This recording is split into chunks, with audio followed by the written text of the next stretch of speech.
ರಾಜ್ಯ ರಾಜಕೀಯದಲ್ಲಿ ಒಂದು ಕಾಲವಿತ್ತು. BS ಯಡಿಯೂರಪ್ಪನವರು ಮುಖ್ಯಮಂತ್ರಿಯಾಗಿದ್ದಾಗ ಅವರಷ್ಟೇ ಪ್ರಭಾವಶಾಲಿಯಾಗಿ ಆಡಳಿತದಲ್ಲಿ ಪ್ರತಿಯೊಂದು ನಿರ್ಧಾರದಲ್ಲೂ ಮುಂಚೂಣಿಯಲ್ಲಿದ್ದವರು ಶೋಭಾ ಕರಂದ್ಲಾಜೆ. ಅಷ್ಟರ ಮಟ್ಟಿಗೆ ಅಂದು ಇವರನ್ನ ಕರ್ನಾಟಕದ ರಾಜಕೀಯದ ಸೂಪರ್ ಸಿಎಂ ಎಂದೇ ಬಿಂಬಿಸಲಾಗ್ತಿತ್ತು. ಅಧಿಕಾರಿಗಳ ವರ್ಗಾವಣೆಯಿಂದ ಹಿಡಿದು ಪಕ್ಷದ ಪ್ರಮುಖ ತೀರ್ಮಾನಗಳವರೆಗೆ ಎಲ್ಲದರಲ್ಲೂ ಕೂಡ ಇವರ ಮೇಲುಗೈ ಇರ್ತಿತ್ತು. ಆದರೆ ಕಾಲ ಬದಲಾಗಿದೆ, ರಾಜಕೀಯ ದಾಳಗಳು ಕೂಡ ಉರುಳುತ್ತಾ ಇವೆ. ಯಾವಾಗ ಯಡಿಯೂರಪ್ಪನವರ ಮಗ BY ವಿಜಯೇಂದ್ರ ಅವರು ಕರ್ನಾಟಕ ಬಿಜೆಪಿಯ ರಾಜ್ಯಾಧ್ಯಕ್ಷರಾಗಿ ಅಧಿಕಾರವನ್ನ ವಹಿಸಿಕೊಂಡ್ರು, ಅಲ್ಲಿಂದ ಶೋಭಾ ಕರಂದ್ಲಾಜೆಯವರು ರಾಜ್ಯ ರಾಜಕಾರಣದಿಂದ ದಿಢೀರಂತ ಕಣ್ಮರೆಯಾಗಿದ್ದಾರೆ. ಅಷ್ಟಕ್ಕೂ ಶೋಭಾ ಕರಂದ್ಲಾಜೆಯವರು ಎಲ್ಲಿ ಕಣ್ಮರೆಯಾದ್ರು? ಇವರ ರಾಜಕೀಯ ಜೀವನ ಅಂತ್ಯ ಆಯ್ತಾ? ಇವರ ನಾಪತ್ತೆಯ ಅಸಲಿ ಕಾರಣವೇನು? ವಿಜಯೇಂದ್ರ ಅವರ ಪ್ರಭಾವ ಎಷ್ಟರ ಮಟ್ಟಿಗಿದೆ? ಇದರ ಬಗ್ಗೆನೇ ಒಂದು ವಿಶೇಷ ವರದಿ ಇದೆ, ಬನ್ನಿ ನೋಡ್ತಾ ಹೋಗೋಣ.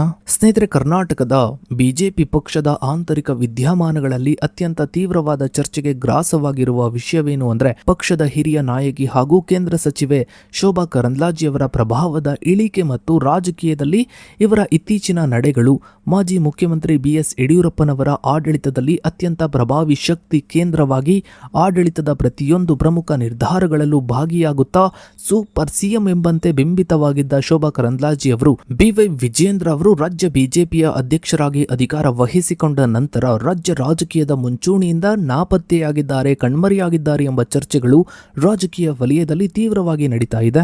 ಈ ಚರ್ಚೆಯು ಕೇವಲ ಒಬ್ಬ ವ್ಯಕ್ತಿಯ ಪ್ರಭಾವದ ಇಳಿಕೆಯನ್ನ ಮಾತ್ರ ಸೂಚಿಸುವುದಿಲ್ಲ, ಬದಲಿಗೆ ಇದು ಕರ್ನಾಟಕದ ಬಿಜೆಪಿಯ ತಲೆಮಾರುಗಳ ನಡುವಿನ ಅಧಿಕಾರ ಹಸ್ತಾಂತರ, ಕುಟುಂಬ ರಾಜಕಾರಣದ ಸುತ್ತಲಿನ ಆಂತರಿಕ ಭಿನ್ನಮತ ಮತ್ತು ಹೈಕಮಾಂಡ್ನ ವ್ಯೂಹಾತ್ಮಕ ನಿರ್ಧಾರಗಳ ಬಹುಮುಖಿ ಆಯಾಮವನ್ನ ಒಳಗೊಂಡಿದೆ. ಯಡಿಯೂರಪ್ಪನವರ ಮೊದಲ ಅವಧಿಯ ಆಡಳಿತದಿಂದ ಹಿಡಿದು 2026ರ ಜೂನ್ ತಿಂಗಳಲ್ಲಿ ಸಂಭವಿಸಿದ ಇತ್ತೀಚಿನ ವಿಧಾನ ಪರಿಷತ್ ಚುನಾವಣೆಯ ಅಡ್ಡ ಮತದಾನದ ವಿವಾದದವರೆಗಿನ ಬೆಳವಣಿಗೆಗಳು ಈ ಪ್ರಭಾವದ ಬದಲಾವಣೆಗೆ ಪ್ರಮುಖ ಕಾರಣಗಳಾಗಿವೆ. ಇನ್ನು ಸ್ನೇಹಿತರೆ, ಶೋಭಾ ಕರಂದ್ಲಾಜೆಯವರು ಕರ್ನಾಟಕದ ರಾಜಕೀಯದಲ್ಲಿ ಯಾವುದೇ ಪ್ರಭಾವಿ ಕುಟುಂಬದ ಹಿನ್ನೆಲೆ ಅಥವಾ ಪರಂಪರೆ ಇಲ್ಲದೆ ಕೇವಲ RSS ಮತ್ತು ಯಡಿಯೂರಪ್ಪನವರ ಬೆಂಬಲದಿಂದ ನಾಯಕಿಯಾಗಿ ಬೆಳೆದವರು. ಇವರ ಮತ್ತು BS ಯಡಿಯೂರಪ್ಪನವರ ನಡುವಿನ ರಾಜಕೀಯ ಬಾಂಧವ್ಯವು 1998ರ ಸಂಕಲ್ಪ ಯಾತ್ರೆಯ ಸಂದರ್ಭದಲ್ಲಿ ಗಟ್ಟಿಯಾಯಿತು. ಅಂದಿನಿಂದ ಯಡಿಯೂರಪ್ಪನವರ ಅತ್ಯಂತ ವಿಶ್ವಾಸಾರ್ಹ ಸಹವರ್ತಿಯಾಗಿ ಬೆಳೆದ ಶೋಭಾ ಅವರಿಗೆ 2004ರಲ್ಲಿ ವಿಧಾನ ಪರಿಷತ್ ಸದಸ್ಯತ್ವ ದೊರೆಯಿತು. 2008ರಲ್ಲಿ ಬಿಜೆಪಿ ದಕ್ಷಿಣ ಭಾರತದಲ್ಲಿ ಮೊದಲ ಬಾರಿಗೆ ಅಧಿಕಾರಕ್ಕೆ ಬಂದಾಗ ಯಶವಂತಪುರ ಕ್ಷೇತ್ರದಿಂದ ಶಾಸಕಿಯಾಗಿ ಆಯ್ಕೆಯಾದ ಶೋಭಾ ಕರಂದ್ಲಾಜೆ ಅವರಿಗೆ ಗ್ರಾಮೀಣಾಭಿವೃದ್ಧಿ ಮತ್ತು ಪಂಚಾಯತ್ ರಾಜ್ ನಂತಹ ಅತ್ಯಂತ ಪ್ರಮುಖ ಖಾತೆಗಳನ್ನು ನೀಡಲಾಯಿತು. ಈ ಅವಧಿಯಲ್ಲಿ ಆಡಳಿತದ ಮೇಲಿನ ಇವರ ಹಿಡಿತ ಮತ್ತು ಯಡಿಯೂರಪ್ಪ ಅವರೊಂದಿಗಿನ ಅತಿ ನಿಕಟತೆಯು ಸಂಪುಟದ ಇತರ ಹಿರಿಯ ಸಹೋದ್ಯೋಗಿಗಳಲ್ಲಿ ಅಸಮಾಧಾನವನ್ನ ಮೂಡಿಸಿತು. ಯಾವುದೇ ಪ್ರಮುಖ ಕೆಲಸಗಳಾಗಲಿ ಹಿರಿಯ ನಾಯಕರು ಮತ್ತು ಶಾಸಕರು ಮೊದಲು ಶೋಭಾ ಕರಂದ್ಲಾಜೆಯವರನ್ನೇ ಸಂಪರ್ಕಿಸಬೇಕಾದ, ಭೇಟಿ ಮಾಡಬೇಕಾದ ಅಲಿಖಿತ ನಿಯಮವೊಂದು ಜಾರಿಯಲ್ಲಿತ್ತು. ಇದರಿಂದಾಗಿ ಪಾರ್ಟಿಯ ಒಳಗಿನ ವಿರೋಧಿ ಬಣಗಳು ಇವರನ್ನ ಸೂಪರ್ ಸಿಎಂ ಎಂದು ಕರೆಯಲು ಪ್ರಾರಂಭಿಸಿದ್ವು.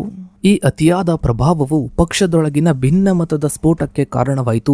2009ರ ಕೊನೆಯ ಭಾಗದಲ್ಲಿ ಭಿನ್ನಮತೀಯ ನಾಯಕರ ತೀವ್ರ ಒತ್ತಡಕ್ಕೆ ಮಣಿದ ಯಡಿಯೂರಪ್ಪನವರು ಕಣ್ಣೀರು ಹಾಕುತ್ತಾ ಶೋಭಾ ಅವರನ್ನ ಸಚಿವ ಸಂಪುಟದಿಂದ ಕೈಬಿಡಬೇಕಾಯಿತು. ಆದ್ರೂ ಇವರ ಪ್ರಭಾವ ಕಡಿಮೆಯಾಗಲಿಲ್ಲ. ಕೇವಲ 8 ತಿಂಗಳಲ್ಲಿ ಇವರು ನಂತರ ಮತ್ತೆ ಇಂಧನ ಮತ್ತು ಆಹಾರ ಹಾಗೂ ನಾಗರಿಕ ಸರಬರಾಜು ಇಲಾಖೆಗಳ ಪ್ರಮುಖ ಸಚಿವೆಯಾಗಿ ಸಂಪುಟಕ್ಕೆ ಮರಳಿದ್ರು.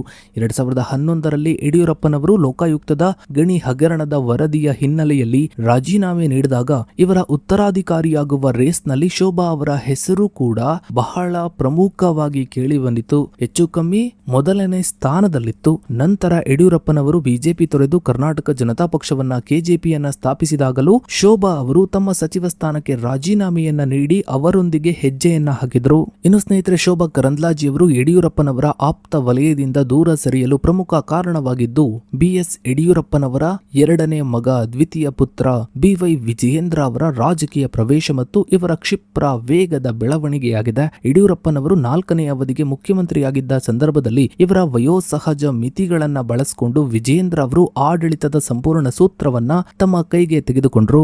ಉಪಚುನಾವಣೆಗಳ ನಿರ್ವಹಣೆ ಮತ್ತು ಪಕ್ಷದ ಆಂತರಿಕ ನಿರ್ಧಾರಗಳಲ್ಲಿ ವಿಜಯೇಂದ್ರ ಅವರ ಹಸ್ತಕ್ಷೇಪವು ಹೆಚ್ಚಾದಂತೆ ಇವರು ಹೊಸ ಸೂಪರ್ ಸಿಎಂ ಆಗಿ ಹೊರಹೊಮ್ಮಿದ್ರು. ವಿಜಯೇಂದ್ರ ಅವರು ತಮ್ಮ ತಂದೆಯ ಸುತ್ತ ಭದ್ರವಾದ ಕೋಟೆಯನ್ನ ನಿರ್ಮಿಸಿ ಯಡಿಯೂರಪ್ಪ ಯಡಿಯೂರಪ್ಪನವರ ಹಳೆಯ ಮತ್ತು ಅತ್ಯಂತ ನಿಷ್ಠಾವಂತ ಸಹವರ್ತಿಗಳಿಗೂ ಸಹ ಭೇಟಿಗಳನ್ನು ನಿಯಂತ್ರಿಸಲು ಪ್ರಾರಂಭಿಸಿದ್ರು. ಈ ಬೆಳವಣಿಗೆಯು ಯಡಿಯೂರಪ್ಪನವರ ದಶಕಗಳ ಕಾಲದ ನಿಷ್ಠಾವಂತ ಬೆಂಬಲಿಗರನ್ನು ಕೆರಳಿಸಿತು. ಇದರ ಅತ್ಯಂತ ದೊಡ್ಡ ಪರಿಣಾಮವೆಂದರೆ ಶೋಭಾ ಕರಂದ್ಲಾಜೆಯವರಂತಹ ಧೀಮಂತ ನಾಯಕಿ ಕೂಡ ಯಡಿಯೂರಪ್ಪನವರ ಆಪ್ತ ವಲಯದಿಂದ ಸಂಪೂರ್ಣವಾಗಿ ದೂರ ಸರಿಬೇಕಾಯಿತು.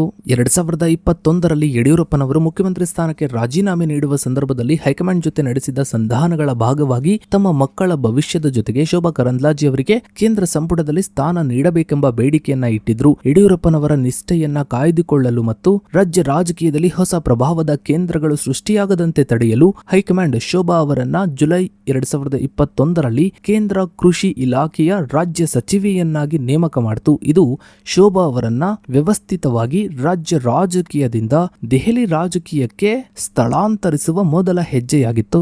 ಇನ್ನು ಸ್ನೇಹಿತರೆ, 2023ರ ನವೆಂಬರ್ ತಿಂಗಳಿನಲ್ಲಿ BY ವಿಜೇಂದ್ರ ಅವರನ್ನ ಕರ್ನಾಟಕ ರಾಜ್ಯ ಬಿಜೆಪಿಯ ಅಧ್ಯಕ್ಷರನ್ನಾಗಿ ನೇಮಿಸಲಾಯಿತು. ಈ ನೇಮಕಾತಿಯು ಯಡಿಯೂರಪ್ಪನವರ ನಂತರದ ಯುಗದಲ್ಲಿ ಇವರ ಕುಟುಂಬದ ಹಿಡಿತವನ್ನ ಪಕ್ಷದ ಮೇಲೆ ಮುಂದುವರಿಸುವ ಪ್ರಯತ್ನವಾಗಿತ್ತು. ವಿಜೇಂದ್ರ ರಾಜ್ಯಾಧ್ಯಕ್ಷರಾಗುತ್ತಿದ್ದಂತೆ ರಾಜ್ಯ ಬಿಜೆಪಿಯ ಆಂತರಿಕ ನಿರ್ಧಾರಗಳಲ್ಲಿ ಶೋಭಾ ಕರಂದ್ಲಾಜೆಯವರ ಧ್ವನಿ ಸಂಪೂರ್ಣವಾಗಿ ನಾಪತ್ತೆ ಆಯಿತು.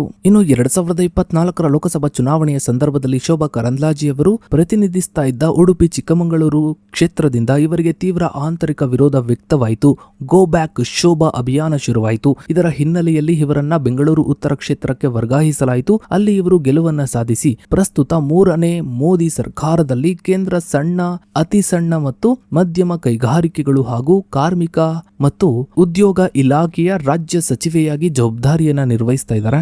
ರಾಜಕೀಯ ವಿಶ್ಲೇಷಕರ ಪ್ರಕಾರ ಶೋಭಾ ಕರಂದ್ಲಾಜೆ ಅವರು ರಾಜ್ಯ ರಾಜಕೀಯದಲ್ಲಿ ಪ್ರಭಾವವನ್ನ ಕಳೆದುಕೊಂಡಿರುವುದು ಕೇವಲ ಇವರ ವೈಯಕ್ತಿಕ ವೈಫಲ್ಯವಲ್ಲ, ಬದಲಿಗೆ ಇದು ಹೈಕಮಾಂಡ್ನ ವ್ಯೂಹಾತ್ಮಕ ನಿರ್ಧಾರದ ಭಾಗವಾಗಿದೆ. ರಾಜ್ಯದಲ್ಲಿ ವಿಜಯೇಂದ್ರ ಅವರ ಮುಕ್ತ ನಾಯಕತ್ವಕ್ಕೆ ಹಳೆಯ ತಲೆಮಾರಿನ ಪ್ರಭಾವಿ ನಾಯಕರಿಂದ ಯಾವುದೇ ಅಡ್ಡಿ ಉಂಟಾಗಬಾರದು ಎಂಬ ಉದ್ದೇಶದಿಂದ, ಜೊತೆಗೆ ಒಕ್ಕಲಿಗ ಸಮುದಾಯದಿಂದಲೂ ಕೂಡ ಯಾವುದೇ ಪ್ರತ್ಯೇಕ ಪವರ್ ಸೆಂಟರ್ ಸೃಷ್ಟಿಯಾಗಬಾರದು ಎಂಬ ಕಾರಣದಿಂದ ಹೈಕಮಾಂಡ್ ಶೋಭಾ ಅವರನ್ನ ಕೇರಳದ ಚುನಾವಣಾ ಸಹ ಪ್ರಭಾರಿಯಂತಹ ರಾಷ್ಟ್ರೀಯ ಜವಾಬ್ದಾರಿಗಳಿಗೆ ಸೀಮಿತಗೊಳಿಸಿದೆ. ಆದರೂ ಇವರು ರಾಜ್ಯದ ಪ್ರಮುಖ ಕಾರ್ಯಕ್ರಮಗಳು ಮತ್ತು ಪ್ರತಿಭಟನೆಗಳಲ್ಲಿ ಭಾಗವಹಿಸ್ತಾ ಇದ್ರು. ರಾಜ್ಯ ಬಿಜೆಪಿಯ ಪ್ರಮುಖ ತೀರ್ಮಾನಗಳಿಂದ ಇವರನ್ನ ಹೊರಗಿಡಲಾಗಿದೆ. ಒಟ್ಟಾರೆಯಾಗಿ ಯಡಿಯೂರಪ್ಪನವರ ಕಾಲದಲ್ಲಿ ಸೂಪರ್ ಸಿಎಂ ಆಗಿ ಮೆರೆದಿದ್ದ ಶೋಭಾ ಕರಂದ್ಲಾಜೆ ಅವರು BY ವಿಜೇಂದ್ರ ಅವರು ರಾಜ್ಯಾಧ್ಯಕ್ಷರಾಗ್ತಾ ಇದ್ದಂತೆ ಸಂಪೂರ್ಣವಾಗಿ ಕಣ್ಮರೆಯಾಗಿದ್ದಾರೆ, ನಾಪತ್ತೆಯಾಗಿದ್ದಾರೆ ಎಂಬ ವಾದದಲ್ಲಿ ರಾಜಕೀಯ ಸತ್ಯಾಂಶವಿದೆ. ಆದರೆ ಇದು ಕೇವಲ ಇವರ ವೈಯಕ್ತಿಕ ರಾಜಕೀಯ ಪತನವಲ್ಲ, ಬದಲಿಗೆ BY ವಿಜೇಂದ್ರ ಅವರ ನಾಯಕತ್ವಕ್ಕೆ ರಾಜ್ಯದಲ್ಲಿ ಯಾವುದೇ ಸವಾಲುಗಳು ಎದುರಾಗಬಾರದು ಎಂದು ಹೈಕಮಾಂಡ್ ಜಾರಿಗೆ ತಂದ ವ್ಯೂಹಾತ್ಮಕ ಸ್ಥಳಾಂತರ ಪ್ರಕ್ರಿಯೆಯಾಗಿದೆ. ಇನ್ನು ಸ್ನೇಹಿತರೆ, ಶೋಭಾ ಕರಂದ್ಲಾಜೆ ಅವರು ರಾಷ್ಟ್ರ ರಾಜಕೀಯಕ್ಕೆ ಹೋಗ್ತಿದ್ದಂತೆ ರಾಜ್ಯ ರಾಜಕೀಯ ತಬ್ಬಲಿಯಾಗಿದೆ. ಇವರು ಮತ್ತೆ ರಾಜ್ಯ ರಾಜಕೀಯಕ್ಕೆ ಮರಳಿ ಬರಬೇಕು ಅಂತ ಇವರ ಬೆಂಬಲಿಗರು ಒಂದು ರೀತಿಯಲ್ಲಿ ಹತಾಶೆಯನ್ನ, ತಮ್ಮ ಇಚ್ಛೆಯನ್ನ ವ್ಯಕ್ತಪಡಿಸ್ತಾ ಇದ್ದಾರೆ. ಸೊ ಇದಾಗಿತ್ತು ಸ್ನೇಹಿತರೆ ಇವತ್ತಿನ ಈ ಒಂದು ವಿಡಿಯೋದ ಬಗ್ಗೆ ನಿಮ್ಮ ಅನಿಸಿಕೆ ಅಭಿಪ್ರಾಯಗಳನ್ನ ತಪ್ಪದೆ ಕಮೆಂಟ್ ಸೆಕ್ಷನ್ ಅಲ್ಲಿ ಕಮೆಂಟ್ ಮಾಡಿ. ಹಾಗೆ ವಿಡಿಯೋಗೊಂದು ಲೈಕ್ ಮಾಡ್ತಾ ವಿಡಿಯೋನ ಆದಷ್ಟು ಎಲ್ಲ ಕಡೆ ಶೇರ್ ಮಾಡಿ. ನೀವಿನ್ನು ನಮ್ಮ ಚಾನಲ್ಗೆ ಸಬ್ಸ್ಕ್ರೈಬ್ ಆಗಿಲ್ಲ ಅಂದ್ರೆ ಕೆಳಗಡೆ ಕಾಣ್ತಾ ಇರೋ ಸಬ್ಸ್ಕ್ರೈಬ್ ಅನ್ನ ಕ್ಲಿಕ್ ಮಾಡಿ. ಹಾಗೆ ಪಕ್ಕದಲ್ಲಿ ಕಾಣೋ ಬೆಲ್ ಐಕಾನ್ ಕೂಡ ಕ್ಲಿಕ್ ಮಾಡಿ. Thanks for